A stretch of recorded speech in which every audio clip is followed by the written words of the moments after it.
नमो हरिहंताणं नमो सिंताणं नमो आयर्याणं नमो भवजायाणं नमो लोये सर्वसां जिन्ने स्वानुभूति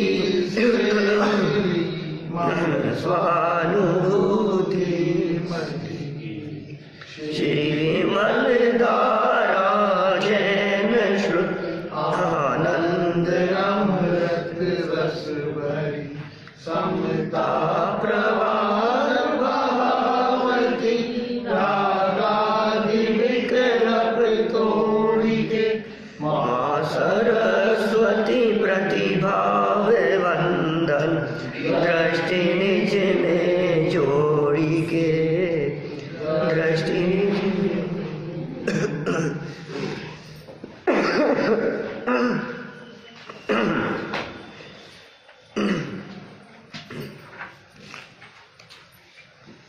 पंडित प्रवर टोडरमल जी द्वारा लिखित यह रहस्यपूर्ण चिट्ठी है।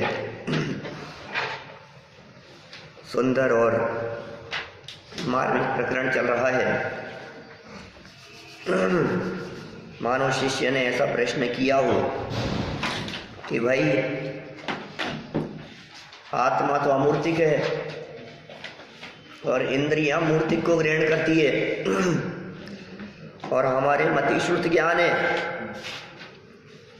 तो कैसे आत्मा का अनुभव होगा? मतिश्रुत ज्ञान से आत्मा का अनुभव कैसे हो जाएगा? ये शंकाकार की समस्या रही। इस समस्या का समाधान करते हुए कहा, यद्यपि मतिश्रुत ज्ञान इंद्रिय और मन से प्रवृत्ति करते हैं, तथापि स्वानुभव को मन जनित भी कहा जाता है। मन जनित मतलब मन से होता है। ये कथन कोई अप्रामाणिक नहीं है, काल्पनिक नहीं है। मन का बहुत बड़ा योगदान है। यह बात भी परम सत्य है कि मन के विकल्प जब तक रहेंगे तब तक स्वानुभव नहीं होगा। उसी प्रकार यह भी परम सत्य है कि बिना मन वाले जीव को भी स्वानुभव नहीं होगा। स्वानुभव के लिए मन वाला माने संगी पंचेंद्रिय होना जरूरी है, किंतु मन पावे विश्राम यह भी जरूरी है। स्वानुभव दशा का वर्णन करते हुए यहाँ बनारसी दास जी की 2 पंक्तियाँ प्रस्तुत कर दी थी। बहुत सुंदर और मार्मिक पंक्तियाँ हैं। मुझे नहीं लगता कि हमारी इस पूरी सभा में किसी को ये 2 पंक्तियाँ याद नहीं होगी।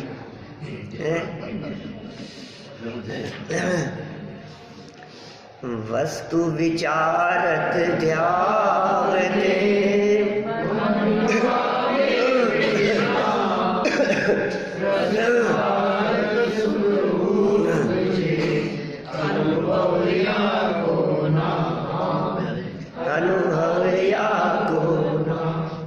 देखो, अनुभव किसका नाम है और अनुभव कैसे होता है, ये 2 बातें आ गई है इस छंद में।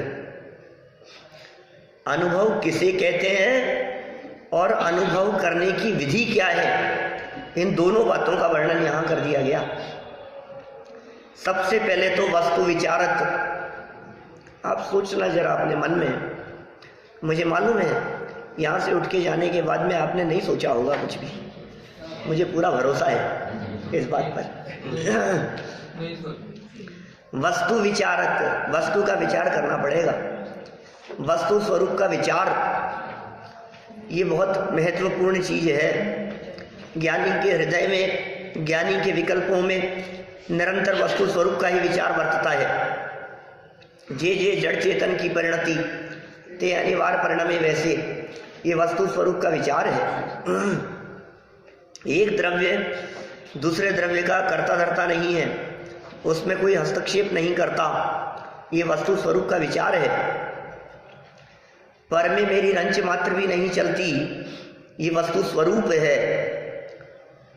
पर से मुझे लाभ हानि नहीं होता, ये वस्तु स्वरूप है। पर मुझे सुखी दुखी नहीं कर सकता, मेरा कंट्रोल पर पे नहीं है और पर का कंट्रोल मुझ पर नहीं है, ये वस्तु स्वरूप है। लेकिन इतना ही नहीं, इसमें तो दो पक्ष सामने आते हैं, स्व और पर, इस विचार में। लेकिन तत्काल बाद में कह दिया ध्यावते, जब ध्यान की बात करते हैं तो दो नहीं होते, ध्यान एक का होता है। इसलिए वस्तु विचारक से बात शुरू हुई। आप सोचना, हमारे दिलो दिमाग में सुबह से शाम तक क्या विचार विकल्प चलते रहते हैं। सोचो गंभीरता से, हमारे दिमाग में क्या चलता रहता है। ये कह रहे हैं वस्तु विचारक, सम्यक दर्शन प्राप्त करने के पात्र जीव के चित्त में वर्तमान भूमिका में वस्तु स्वरूप का विचार चलने लगता है। यदि वस्तु स्वरूप का विचार ही नहीं चल रहा है तो ध्यान कहाँ से होगा, और यदि वो ध्यान नहीं होगा तो मन विश्राम कैसे पाएगा, और मन विश्राम नहीं पाएगा तो आत्मा की अनुभूति कैसे होगी। ये विधि है, इसी प्रक्रिया से काम करना होगा। आत्म अनुभव की कितनी सुंदर विधि बतला दी है। अभी तो हमारे दिलो दिमाग में घर गृहस्थी के संकल्प विकल्प ही दिन रात चला करते हैं। ये सुनते नहीं है, ये मानते नहीं है, इनको तो कहना ही बेकार है। बच्चे ऐसे हैं, ये ऐसे हैं, ये पढ़ते नहीं है, ये सुनते नहीं है, ये क्या हो गया, ये शरीर का क्या हो रहा है, ये बिजनेस का क्या हो रहा है, ये दुकान का क्या हो रहा है, सर्वेंट नहीं आया उसका ये हो गया। दुनिया भर की बातें, किसके क्या हो गया, दुनिया भर के लोगों के बारे में दुनिया भर की बातें हमारे दिलो दिमाग में चलती रहती है दिन भर। मैं कहता हूँ, मैंने पहले भी कही है शायद ये बात आपको, कि हमारे दिन भर के विकल्पों में 90% विकल्प ऐसे होते हैं जिनका संबंध हमारे लौकिक जीवन से भी नहीं होता। इतने अप्रयोजनभूत। खेलों की चर्चा, राजनीति की चर्चा, न्यूज़पेपर में आई हुई किसी घटना की चर्चा, टीवी सीरियल की चर्चा, मैगजीन पिक्चरों की चर्चा, इधर उधर की बातें, आस पड़ोस की बातें, समाज दुनियादारी की बातें, क्या ये सब बातें क्या, इससे आपका क्या संबंध है? इससे आपके घर में रोटियां बनेंगी?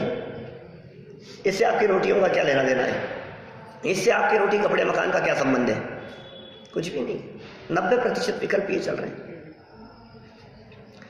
बहुत भाग्यशाली होते हैं वे जीव जो स्वानुभव की चर्चा भी करते हैं, जिनका उपयोग स्वानुभव के लिए प्रयत्नशील होता है, वे बहुत भाग्यशाली होते हैं। उनके लिए यहां कहा वस्तु स्वरूप का विचार करो भाई। पुण्य पाप कर्म के उदय के विचार की बात नहीं कर रहे हैं, वस्तु स्वरूप के विचार की बात कर रहे हैं। अभी तो हमारे विचार वस्तु स्वरूप के अनुसार नहीं, शुभ भाव रूप थोड़े बहुत चलते हैं, तो उसमें ही हमें संतुष्टि लगने लगती है। थोड़ा पुण्य कर लो, रोजाना स्वाध्याय में आ रहे हैं, कभी कभी तो कोई लोग ऐसे भी पूछने लगते हैं, स्वर्ग की तो गारंटी है ना? ये इतना सब कुछ हम कर रहे हैं, 16वां नहीं मिलेगा तो दूसरा चौथा तो मिल ही जाएगा, इतना तो हो जाएगा ना? अरे तुझे अंदाजा नहीं है, ये चर्चा स्वानुभव की चल रही है। स्वानुभव की चर्चा के बीच में तेरे चित्त में भोग क्यों आ गए? स्वर्ग माने भोग, स्वर्ग की चाह माने भोगों की चाह, स्वर्ग की चाह माने पंचेंद्रीय विषयों की चाह। ये कैसे दिमाग में आ रहा है? और वो स्वर्ग, वो देवगति, असंख्यात भाव मिले देवगति के, तब जाकर के एक भाव मिलने का चांस हो मनुष्य जीवन का। शायद 2-4 दिन पहले ये वाक्य कहा था मैंने। हाँ, असंख्यात कैसे संभव है? क्यों नहीं है असंख्यात संभव? कितने सागर, 1260 सागर का काल बीतता है स्वर्ग में, और कुछ अधिक के अंदर काल बीतता है मनुष्य में। असंख्यात भाव होंगे, मुझे सब पता लग जाता है। आप लोगों की चर्चा चल रही थी, मैंने ये बात 2-4 दिन पहले कही तो आपके गले नहीं उतरी। परसों कही है, कोई बात नहीं। आप शंका रखें गले उतारने के लिए तो हम बैठे हैं ना। आप सोचिए, 2000 सागर के लिए तरस पर्याय की प्राप्ति होती है। 2000 सागर की तरस पर्याय में 1260 सागर देवगति के, 740 सागर नरक के, 1260 सागर। एक सागर में कितने वर्ष होते हैं? असंख्यात वर्ष है एक सागर में। भवन त्रिकों में आयु 10,000 वर्ष, 15,000 वर्ष, 50,000 वर्ष। क्या है भवन त्रिकों की आयु की स्थिति? उत्कृष्टतः स्थिति कही एक सागर की, असुर कुमार की। बाकी तो पल्लियों में आयु है, वर्षों में आयु है, 10-20-50,000 वर्ष की, लाख वर्ष की, करोड़ों अरबों वर्षों की यदि आयु भी होवे तो करोड़ों अरबों वर्षों की आयु वाले भी असंख्यात भव निकल जाते हैं एक सागर में। अंदाजा है हमारे को सागर कितना बड़ा है? एक सागर के अंदर, एक सागर में भवन त्रिकोण के असंख्यात भव हुए हैं। एक सागर में 1260 सागर है। कितना लंबा काल है सागर का? 10 कोड़ा कोड़ी अद्धा पल्ले का एक सागर होता है। क्या 10 कोड़ा कोड़ी अद्धा पल्ले का, एक एक 2-2 पल्ले की आयु वाले देवों की भव भी मानो, वैमानिक देवों के अंदर देवांगनाओं के भव मानो, हिसाब ही नहीं है। 10 कोड़ा कोड़ी पल्ले, 2 पल्ले की आयु, 5 पल्ले की आयु, 7 पल्ले की आयु, 15 पल्ले की आयु। पहले दूसरे स्वर्ग के अंदर मैक्सिमम 5 पल्ले की आयु, 16वें स्वर्ग के अंदर मैक्सिमम 55 पल्ले की आयु। 55 पल्ले और कितने के सामने? 10 कोड़ा कोड़ी अनगिनती देवांगनाओं के भाव धारण किए हमने। ये तो मैं वैमानिकों की बात कर रहा हूं। भवन त्रिकों में तो क्या होगा? भवनवासी व्यंतर ज्योतिषी 10-10, 15-15 हजार वर्ष की आयु वाले भाव बिताए, असंख्यात भाव देवगति की बीतते हैं। अब देखो आप, वो तो कितने भाव हैं होंगे ना, क्यों नहीं होंगे? ज्यादा आयु वालों की भी लगाओ, ज्यादा आयु वाले कितने भाव होंगे? 18-20 सागर की आयु वाले लगाओ, 10-5 भाव भी लगा लो 18-20 सागर की आयु वाले, और क्या हुआ? मैक्सिमम काल तो मिथ्या दृष्टि का भवन त्रिकोण में बीतता है क्या? और मनुष्यों के भाव कितने हैं वो गिन लो। वो तो समदृष्टि होती है, नहीं। बिल्कुल आगम प्रमाण से बात करता हूं। असंख्यात भाव स्वर्ग के मत कहना, देवगति कहना, वो ज्यादा उपयुक्त होगा, है ना। असंख्यात भाव देवगति के धारण करे तो एक भाव मनुष्य का मिले। अब और बात कहूं आपको, असंख्यात के ऊपर एक। अब ऐसे मनुष्यों के अनंत भाव, उसमें एक जैन कुल का।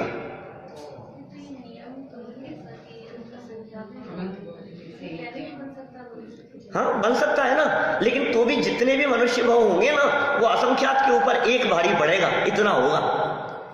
यदि 2000 सागर की तरफ पर्याय यदि कंप्लीट करे तो उसमें इतना रेशियो बैठेगा, असंख्यात रेशियो एक की तुलना में असंख्यात, ये हालत है। अभी मैंने दूसरा वाक्य क्या कहा? सदाशिवदास जी का कहता हूं मैं, सदाशिवदास जी। और देखना असंख्यात शब्द का प्रयोग किया है या अनंत शब्द का प्रयोग किया है, वापस देखना। ये प्रकरण है 8 मद वाला प्रकरण। कुल मद की चर्चा करते समय रत्नकरण शांकाचार में सदाशिवदास जी ने लिखा है, असंख्यात मान लो, असंख्यात बार ये जीव नीच कुल में जन्म लेवे तो एक भाव उच्च कुल में जन्म लेता है। मनुष्यों की बात है। अब कितना हो गया? अब कल्पना करो आप वहां से, असंख्यात बार देवगति का तो एक मनुष्य भाव, फिर असंख्यात देव के तो दूसरा मनुष्य भाव, फिर असंख्यात देव के फिर एक मनुष्य भाव, फिर असंख्यात देव के फिर एक मनुष्य भाव। ऐसे मनुष्यों के एक एक करते हुए कितने? असंख्यात। तो एक बार उच्च कुल जैन कुल की प्राप्ति। अब लगाओ जरा, हम कहां बैठे हैं? असंख्यात बार देवगति में चला जाए। फिर देखो आप मनुष्य जन्म। अब मनुष्य जन्म में भी कहां बैठे हैं हम लोग? जैन कुल में भी जनवाणी सुनने का अवसर, ये वीतरागी तत्व ज्ञान, और फिर उसमें स्वानुभव की चर्चा भी करते हो। धन्य है वे जीव। बोलो, बड़े भाग्य से हमको मिला जिन धर्म, बड़े भाग्य से हमको मिला जिन धर्म। बोलो कितने भाग्य से मिल गया है ये जैन धर्म, ये जैनवाणी सुनने का अवसर, ये स्वात्मानुभव की चर्चा करने का प्रसंग। और हम कहाँ उलझे, हम बच्चे देव पर जाए नहीं जी। पुण्य पुण्य पुण्य के गीत गाते रहते हैं। बोलो आप स्वात्मानुभव की चर्चा के बीच में ये पुण्य की क्या अहमियत है? इतना आगे नहीं है, सब बहुत पहले है प्रकरण। हाँ, कुल मत की चर्चा करते समय बोलो आप कितनी बार हीन कुल की प्राप्ति होवे तो एक बार उच्च कुल की प्राप्ति होवे, ऐसा लिखा। मुझे ध्यान आ रहा है अनंत होना चाहिए, असंख्यात भी हो जाता है। अरे असंख्यात हो चाहे अनंत हो, मिल गया। देखो देखो पंक्ति पढ़ के दिखाता हूँ। सदाशिव दास जी की पंक्ति देखो आप क्या है। हाँ देखता हूँ ठीक। हाँ, और ऐसे ही पिता का पक्ष कुल हूँ ऊंचा नीचा अनंत बार प्राप्त भया। संसार में जाति का कुल का मद कैसे करिए? स्वर्ग का महारथिक देव मरी के एकेंद्रीय आय उपजे हैं तथा श्वान अधिक निंद त्रियंच में उपजे हैं तथा उत्तम कुल का धारक होए तो चांडाल में जाए उपजे। और भी कहीं स्पष्ट है। इसके अलावा भी मुझे ऐसा ख्याल आता है, मैंने इसके उसमें देखना, हिंदी वाले में देखना, और ये कुल मद और शायद कहीं सम्यक दर्शन की चर्चा करते समय प्रारंभ में भी है क्या कहीं, वहां भी देखना। ये क्या है? कुल हूँ ऊंचा नीचा अनंत बार प्राप्त भया। ये तो ऊंचे नीचे कुल को अनंत बार प्राप्त करने की बात कही है। इन लोक में इनको उपकार करे। मेरे ख्याल से प्रारंभ में जहाँ सम्यक दर्शन की जहाँ चर्चा आई है ना, उस जगह पर अभी थोड़े दिन पहले ही मैंने देखी है वो चीज।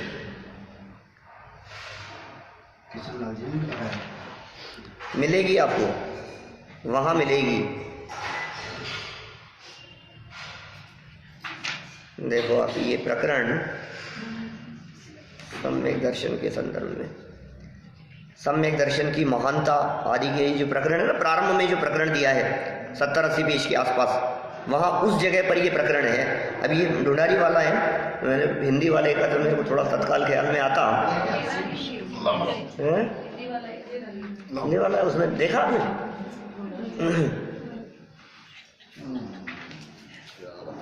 कोई बात नहीं, तो कल निकाल करके दिखाता हूँ मैं, कल आता हूँ। आप अभी छोड़ो, अभी विकल्प है ना। अरे भाई साहब अनंत बार मैंने ऐसी चर्चाएं लिखी हैं, देख करके हमारा दिमाग चकरा जाता है। ये क्या लिख रहे हैं ये बात, बोलो। कुल मद, ये देखो यहाँ इधर आई है चर्चा। कुल मत की चर्चा 55 पेज पर भी है ये, उसमें देखना, वहाँ उस प्रकरण में देखना 55 पेज के आसपास वहाँ है। देखो भवनी में मैं अनंत बार नार की भया, क्या लिखा? अनंत बार। देखो ऐसा लिखते हैं कुल में, पूर्व भवनी में मैं अनंत बार नार की भया। अनंत बार सिंह व्याघ्र सर्पनी के कुलनी में उपजा, अनंत बार सूकर। ठीक है, इसमें से पढ़ता हूं, देखो हिंदी वाले में से पढ़ता हूं। अब सुनना, देखो पूरा ही प्रकरण सुन लो आप एक बार, क्या कह रहे हैं यहां। अब यह सिद्ध करते हैं कि सम्यक दृष्टि को कुल का मद नहीं है। जगत में पिता के वंश को कुल कहते हैं। सम्यक दृष्टि विचारता है मेरा आत्मा किसी के द्वारा उत्पन्न नहीं किया गया है, मैं तो ज्ञान स्वरूप आत्मा हूं। ये वस्तु विचारत की चर्चा है। बनारसी दास जी का जो छंद अपन पढ़ रहे हैं रहस्य पूर्ण चिट्ठी में, ये उसी की चर्चा है। उसका कुल होता ही नहीं है। ज्ञाता दृष्टा स्वभाव ही मेरा कुल है। मैं अनादि काल का कर्मों से पराधीन हूं। इस मनुष्य पर्याय में यदि उत्तम कुल मिला है तो इसका गर्व करना महान अर्थ है।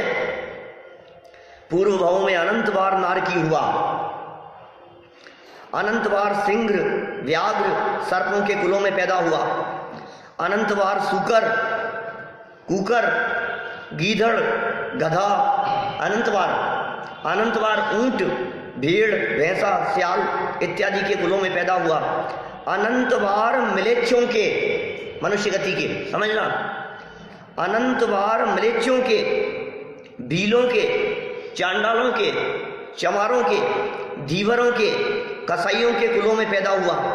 अनेक बार नाई, धोबी, तेली, खाती, लोहार, बड़बूजा, चारण, भाट, डोम, भांडों के कुलों में पैदा हुआ। अनेक बार निर्धनों के कुल में पैदा हुआ। कभी किसी शुभ कर्म के उदय से ब्राह्मण, क्षत्रिय, वैश्यों के कुलों में आकर पैदा हुआ हो गया, तो अब कर्म के किए कुल में आकर गर्व करना बड़ा अज्ञान है। इस कुल में मेरा कितने दिनों तक रहना है? अनादि से इस कुल में मेरा निवास तो था नहीं, नया पैदा हुआ हूँ। मरकर फिर पुण्य पाप के अनुसार किसी अन्य कुल में पैदा होना होगा। बोलो आप। और देखो, सम्यक दृष्टि विचार करता है, जाति मत की लाइन है। सम्यक दृष्टि विचार करता है, पूर्व भवों में मैं अनंत बार, क्या लिखा? जाति मत की दूसरी लाइन है, पेज नंबर 52 है, हिंदी रत्नकरण श्रावकाचार्य में। सम्यक दृष्टि विचार करता है, पूर्व भवों में मैं अनंत बार नीच जाति में पैदा हुआ, तब एक बार उच्च जाति में पैदा हुआ। इस प्रकार अनंत बार नीच जाति पाई और अनंत बार उच्च जाति भी पाई है। अब उच्च जाति पाने का क्या गर्व करते हैं? क्या कहा? अनंत बार नीच जाति में पैदा हुआ, तब जाकर के एक बार उच्च जाति में पैदा हुआ। कहाँ बैठे हैं हम लोग? कहाँ खड़े हैं? अनंत शब्द का प्रयोग है, देखो आप, साफ साफ लिखा है। कहाँ खड़े हैं? कौन कौन से कुलों में जन्म लिया है, कौन कौन से भाव धारण किए हैं? अनंत बार म्लेच्छों में जन्म लिया है। आर्यखंड वालों की तुलना में म्लेच्छ खंड वाले कितने हैं? भोग भूमियों के अंदर तिर्यंच, असंख्यात बार तिर्यंचों के भाव धारण किए हैं। भोग भूमि में चला गया पुण्य के उदय से, वहां से भवनत्रिकों में जाकर के जन्म ले लिया। उत्कृष्ट से पहला दूसरा स्वर्ग है। असंख्यात भाव धारण किए भोग भूमियों के, तिर्यंचों में, क्योंकि मनुष्य तो 2.5 द्वीप तक ही है। बाहर के असंख्यात द्वीप समुद्रों के अंदर तिर्यंच। हाँ, नारकी अनंत बार लिखा ना भाई साहब। बहुत दुर्लभता से ये अवस्था की प्राप्ति हुई है। ये हमें तो अब अपने आत्म कल्याण की तरफ उन्मुख हो जाना चाहिए। एक तरफ तो देवों के भवों की बात कही मैंने, असंख्यात देवों के भवों की बात कही, क्या? दूसरी तरफ अनंत मनुष्यों के भव, असंख्यात देवों के भव के बाद एक मनुष्य का मिलता है, और ऐसे मनुष्यों के अनंत भव मिल गए। एक बार उच्च कुल में अनंत काल में भव नहीं मिले तुम्हारे को मनुष्यों का। ये जैन कुल नहीं मिले, अनंत जन्म लेवे, उसके बाद में मर करके चला जाता है एकेंद्री में। पेज नंबर 63 पर लिखी टोटरमल जी ने बात। उद्गल परावर्तन का काल इतना बड़ा काल है जिसके अनंत में भाग में अनंत सागर बीत जाते हैं। एकेंद्रीय पर्याय का उत्कृष्ट काल 2.5 पुद्गल परावर्तन कहा। एकेंद्रीय पर्याय का मैक्सिमम काल 2.5 पुद्गल परावर्तन, एकेंद्रीय का नहीं, इतर निगोद का। इतर निगोद का उत्कृष्ट काल 2.5 पुद्गल परावर्तन। पृथ्वी जलादिक के अंदर परिभ्रमण करने का उत्कृष्ट काल असंख्यात कल्प काल। और सुनना, बात कहता हूं, असंख्यात कल्प काल। एक कल्प काल 20 कोड़ा कोड़ी सागर का एक कल्प काल। एक सागर नहीं, 2 सागर नहीं, सागर की चर्चा करो तो दिमाग के ऊपर से जाती है बात। कितना? 20 कोड़ा कोड़ी सागर का एक कल्पकाल। ऐसे एक कल्पकाल नहीं, 2 कल्पकाल नहीं, 3 कल्पकाल नहीं, असंख्यात कल्पकाल पूरे हो, तब तक ये जीव पृथ्वी का एक से जल का एक, अग्नि का एक, वायु का एक, वनस्पति का एक इनमें घूमता फिरे, और वहां से पूरा करके इतर निगोद में चला जाए। इतर निगोद में 2.5 पुद्गल परावर्तन, 2-2.5 पुद्गल परावर्तन काल बिताए, फिर पृथ्वी कायादिक में आ जाए। फिर असंख्यात कल्प काल पृथ्वी का दिक में बिताए, फिर इतर निगूद में चला जाए, 2-2.5 पुद्गल परावर्तन वहां बिताए, फिर पृथ्वी का दिक में चला जाए, फिर असंख्यात कल्प काल वहां बिताए, फिर इतर निगूद में चला जाए। इस तरह से त्रस पर्याय की प्राप्ति न करे और इतर निगोद और पृथ्वी का दिक के अंदर ही घूमता रहे तो उत्कृष्ट काल कहा है असंख्यात पुद्गल परावर्तन। त्रस पर्याय की प्राप्ति ना होवे तो चींटी नहीं बने, कीड़े मकोड़े नहीं बने, 2 इंद्रिय लट पर्याय की प्राप्ति नहीं होवे, मक्खी मच्छर भौरा न होवे। सोचो आप कितने असंख्यात पुद्गल परावर्तन। और सुनना, असंख्यात पुद्गल परावर्तन 63 पेज की बात करता हूं इसी मोक्षमार्ग प्रकाशक की 63 पेज पर। पुद्गल परावर्तन अनंत में भाग में अनंत सागर बीत जाते हैं एक पुद्गल परावर्तन के लिए। वापस कहूं थोड़ा सा, क्या बात कही है, दूसरे शब्दों में कहता हूं थोड़ा घुमा करके। 62 पेज की नीचे लास्ट लाइन से देखो आप, 63 पेज के ऊपर।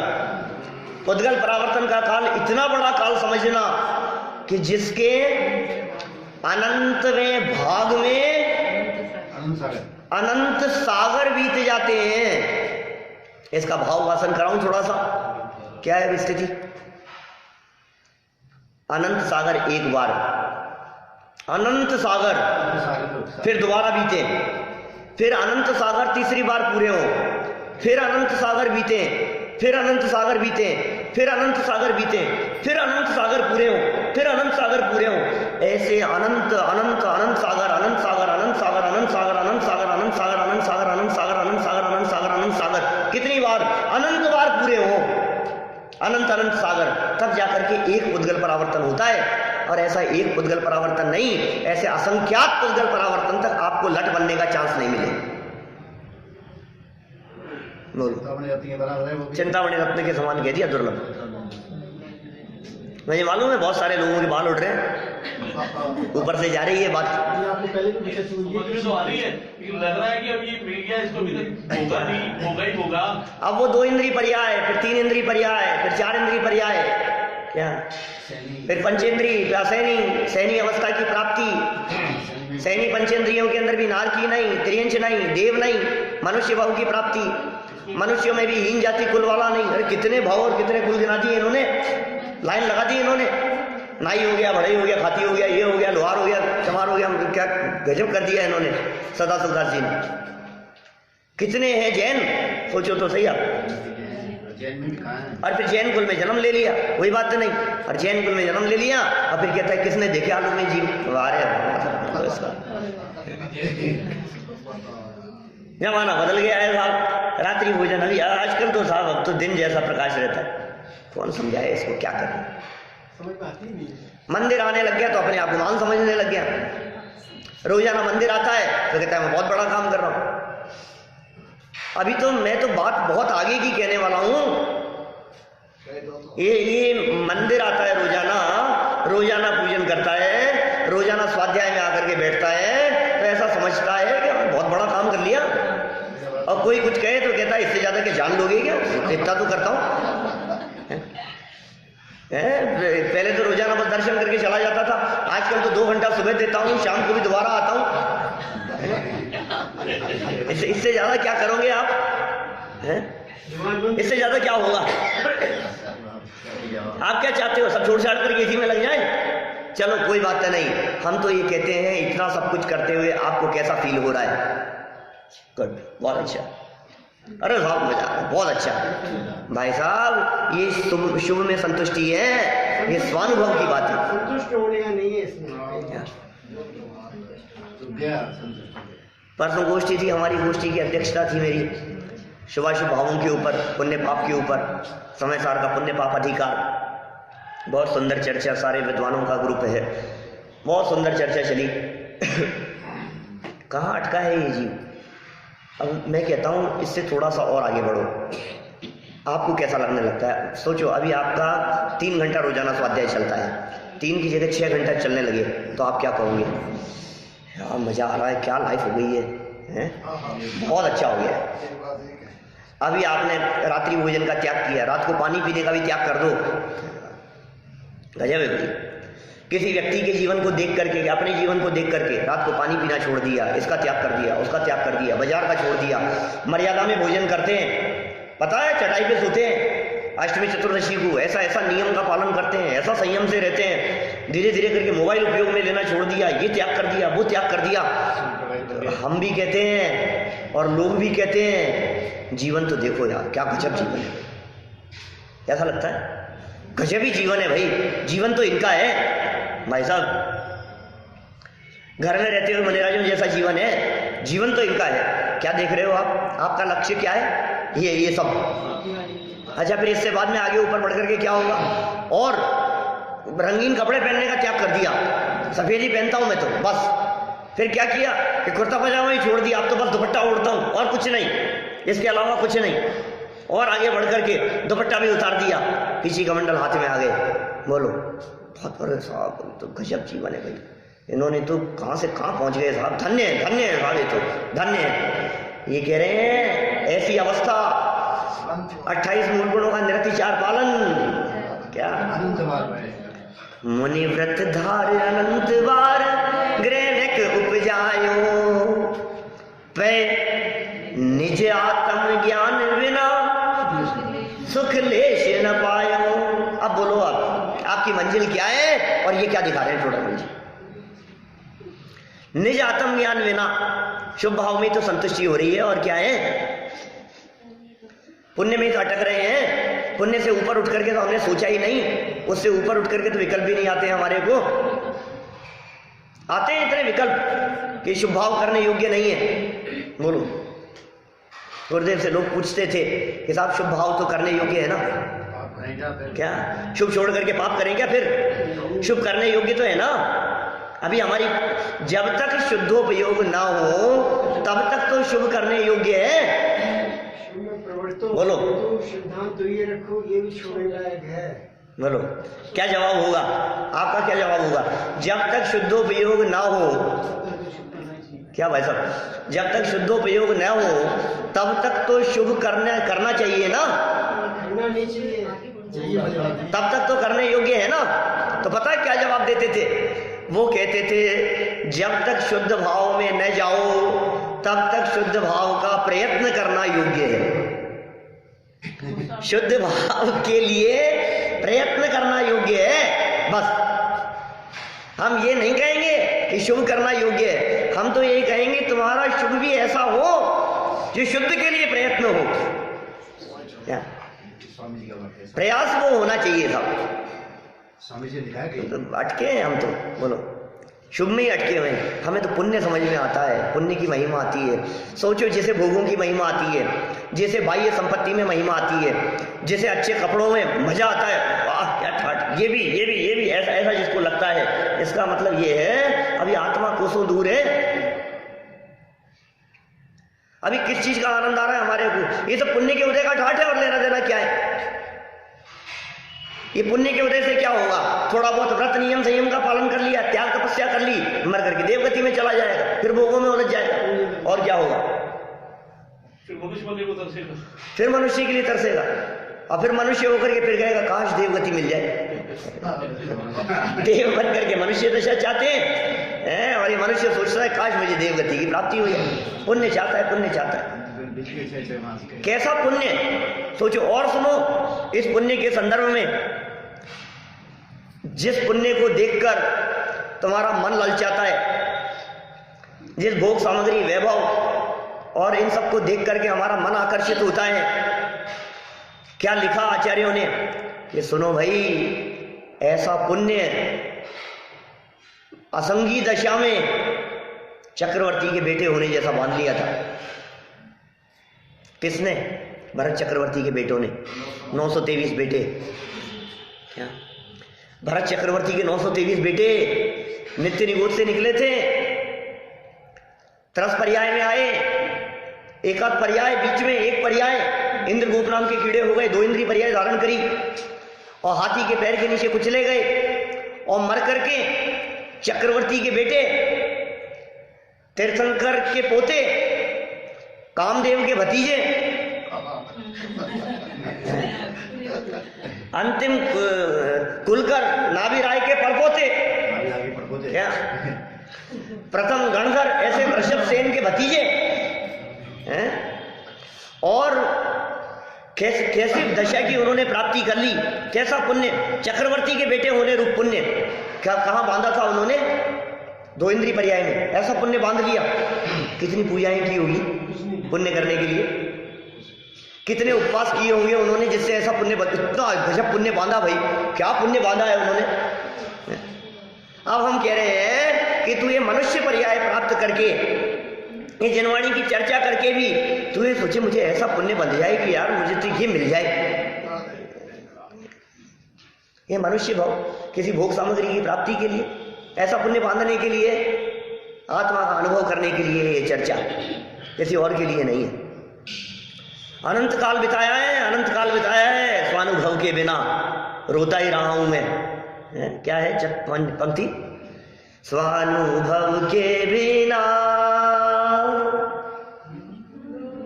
रोता ही रहा हूं मैं। ठीक है, मैं तो ऐसे बना देता हूं कुछ भी। सच में भटकता रहा हूं, रोता रहा हूं स्वानुभव के बिना, दर दर की ठोकरें खाता रहा हूं मैं। स्वानुभव के बिना ठोकरें खाता रहा हूं मैं, स्वानुभव के बिना जीवन बिताता रहा हूं मैं। क्या कभी देव बना, कभी नरक गया, कभी तिरंजों में गया, न मालूम कहां कहां ठोकरें खाता रहा स्वानुभव के बिना। अब अवसर मिल गया, क्या अवसर मिल गया, वस्तु विचारक अवसर मिल गया। सबका निचोड़ किया, सबका निचोड़ है ये काम नहीं किया, करने योग्य ये काम नहीं हुआ, बाकी काम अनंत बार कर लिए। सब कुछ किया, ये काम नहीं किया। मिथ्या दृष्टि के योग्य ऐसा कौन सा शुभ भाव रह गया जो शुभ भाव हमने आज तक नहीं किया। बोलो, भाव परावर्तन। मिथ्या दृष्टि के योग्य ऐसा कौन सा पाप भाव हो गया जो हमारे माध्यम से नहीं किया गया। थोड़े दिन पहले मैंने भेजा था लिख करके व्हाट्सएप पर, कहीं किसी दूसरे ग्रुप में किसी ने प्रश्न पूछा था मेरे से, फिर मैंने शायद आपके पास भी भेजा। क्या भाई साहब सुनो, ये जो भाव है ना, दूसरों के अशुभ से अशुभ भावों को देख करके घृणा मत करना, क्योंकि अनंत बार किए हैं ऐसे भाव हमने भी। और अपने, जब अशुभ की बात कह रहा हूं, जब पाप भावों की बात कह रहा हूं, तब तो क्या कह रहा हूं, दूसरों के पाप भावों को देखकर, दूसरे के खोटे परिणामों को देख करके घृणा मत करना, क्योंकि अनंत बार हम भी कर चुके हैं। और दूसरा वाक्य, अपने उत्कृष्ट से उत्कृष्ट शुभ भावों को देखकर संतुष्ट मत होना। क्या ये संतुष्ट होने योग्य नहीं है। ये संतुष्टि बहुत बड़ी घातक है, ये अपराध है। क्या पूर्ण विराम नहीं लगना चाहिए, पूर्ण विराम नहीं लगना चाहिए। आगे बढ़ना है, जब तक काम नहीं हो तब तक वस्तु स्वरूप का विचार करते रहो, वस्तु स्वरूप का विचार करते रहो, द्रव्यों की स्वतंत्रता का चिंतन करते रहो। एक द्रव्य दूसरे द्रव्य का कर्ता धर्ता नहीं है, ये चिंतन चलना चाहिए, ये विचार चलने चाहिए। आत्मा कैसा है, आत्मा का क्या स्वरूप है, सब तरफ से दृष्टि हट करके आत्मा के गुण धर्म शक्तियों के संदर्भ में, उसकी पर्यायों के संदर्भ में, वर्तमान प्रकट पर्याय के संदर्भ में और सामर्थ्य के संदर्भ में। वर्तमान प्रकट पर्याय और सामर्थ्य, ये दोनों हमारे विचारों का विषय बनता रहे, वस्तु विचारक। और फिर क्या हो, जब अपने बारे में विचार करने लगा, अपनी महिमा दिखने लगी, तो अब क्या होगा कि ध्यान अपने में ही केंद्रित हो गया, ध्यान अपने में ही चला गया, ध्यान अपने से बाहर नहीं जाता, उपयोग एकाग्र हो गया, एक स्वरूप में स्थिर हो गया। और फिर मन पावे विश्राम। कब विश्राम होगा, ये मन कब विश्राम प्राप्त करेगा। सोचो आप, मन के विश्राम करने की विधि अनुभव की विधि है। कहता हूं कभी ऐसा कि नींद लेने की जो विधि है, क्या ऐसी विधि है अनुभव की। कही थी 2-5 दिन पहले ऐसी बात। नींद कैसे लेते हो आप, नींद कब आती है, एक चीज तो पहले थक जाए बहुत, ये तो बोला था मैंने। अच्छा थके नहीं, थकने के साथ साथ में मन में संकल्प विकल्प और परिणाम नहीं चल रहे हो।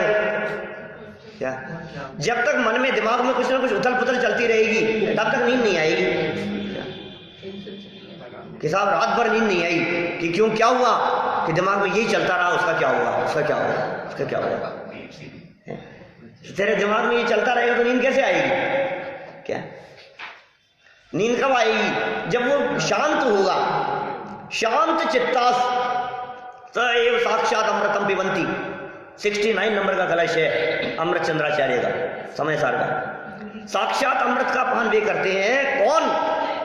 शांत चित्ता, चित्त जिनका शांत है। देखो भाई, अशांत चित्त में तो खीर का स्वाद नहीं आता। अशांत चित्त में आपको भोगों का स्वाद नहीं आता। अशांत चित्त में आपका स्पर्शन इंद्रिय के भोगों में मन नहीं लगता। अशांत चित्त में आपका खाने पीने में मन नहीं लगता। तो आत्मा का आनंद अशांत चित्त में कैसे आ जाएगा? बोलो, चित्त में शांति नहीं है, चित्त में शांति नहीं है। तो ये जो वस्तु विचारत है ना, ये वस्तु विचारत चित्त की शांति के लिए है। क्योंकि जो वस्तु विचार करता है उसके चित्त में अशांति नहीं रहती। चित्त की शांति का उपाय क्या है? वस्तु स्वरूप का विचार करना, कर्मोदय का विचार करना, पुण्य पाप कर्म के उदय का विचार करना, ये वस्तु विचारक विचार करते रहो। उदय का ख्याल क्या, जड़ा खत्म क्या? उदय का ख्याल करो, परिणमन की स्वाधीनता का विचार करो, स्वतंत्रता का विचार करो, ये वस्तु विचारक के अंतर्गत। अब क्या होगा? अब संकल्प विकल्प टेंशन होना बंद, शांत हो गया चित्त, मन शांत हो गया। कितनी शांति मिलती है बतलाओ। हमने अनेक बार देखा है, किसी व्यक्ति के जीवन में पाप कर्म का उदय आ जाए, बहुत तीव्र पाप कर्म का उदय हो, और आप यदि जाकर के थोड़ी देर 5-10 मिनट उनको संबोधन करो तो कहते हैं बहुत शांति मिलती है, बहुत शांति मिलती है भाई। आपकी बातें सुनने से बहुत शांति मिलती है, बहुत आराम मिलता है, बहुत अच्छा लगता है। ऐसा लगता है ये सच्चाई यही है। देख ली हमने दुनिया, दुनिया देख ली आपने, दुनिया देख ली आपने। उमा स्वामी आचार्य कहते हैं दुनिया को देखे तो वैराग्य हुए बिना नहीं रहे। तो कहते हैं दुनिया देख ली मैंने, संवेग वैराग्यार्थम, जगत का है स्वभाव हुआ संवेग वैराग्यार्थम। तो एक बार देख तो सही, वस्तु को देख, जगत को देख, दुनिया को देख। और दुनिया को देखने के बाद में तुझे पता लगेगा कि ये दुनिया देखने लायक नहीं है। तो फिर क्या करें कि जो देखने लायक है उपयोग उसकी तरफ ले जा, उपयोग अपने स्वभाव की तरफ। फिर क्या होगा? रस स्वादत सुख उपजे, रस उत्पन्न होगा, स्वाद आएगा, सुख उत्पन्न होगा, अनुभव या को नाम, मन पावे विश्राम। ये विश्राम देखो, आज पढ़ता हूं इसका। इस प्रकार मन बिना जुदे ही परिणाम स्वरूप में प्रवर्तित नहीं हुए। क्या क्या कहा? मन बिना, मन के बिना नहीं हुआ ये काम। जुदे परिणाम स्वरूप में प्रवर्तित नहीं हुए, मन के बिना नहीं हुआ ये काम। ऐसा कहना चाह रहे हैं पंडित जी। मन की उपयोगिता बतला रहे हैं, मन की सार्थकता बतला रहे हैं। शिष्य ने प्रश्न किया था तो उसका समाधान करते हुए कह रहे हैं मन के बिना काम नहीं होगा। असंगी पर्याय में अनंत अनंत भाव बिताए। एक इंद्रिय से असंगी पंचेंद्रिय तक चांस नहीं मिला था संगी पंचेंद्रिय होने का, संगी पंचेंद्रिय भी हो गया। कह रहे हैं मन बिना जुदे ही परिणाम स्वरूप में प्रवर्तित नहीं हुए, इसलिए स्वानुभव को मन जनित भी कहते हैं। स्वानुभव को मन जनित क्यों कहते हैं? क्योंकि मन के बिना नहीं हुआ काम। जब जब सम्यक दर्शन की प्राप्ति होगी, जब जब आत्मा का अनुभव होगा तो मन वाले को ही होगा, इसलिए मन जनित कहते हैं। ये विवक्षा है, ठीक है ना? मन के बिना जुदे मतलब इधर उधर के परिणाम, मन के बिना इधर उधर के जो परिणाम थे वो वहां से हटकर स्वरूप में प्रवर्तित नहीं हुए। जो परिणाम दूसरे थे ना, जुदे परिणाम, जो मन के बिना परिणाम बाहर से हटकर के अंदर में कैसे आएंगे, ये है इस लाइन का भाव।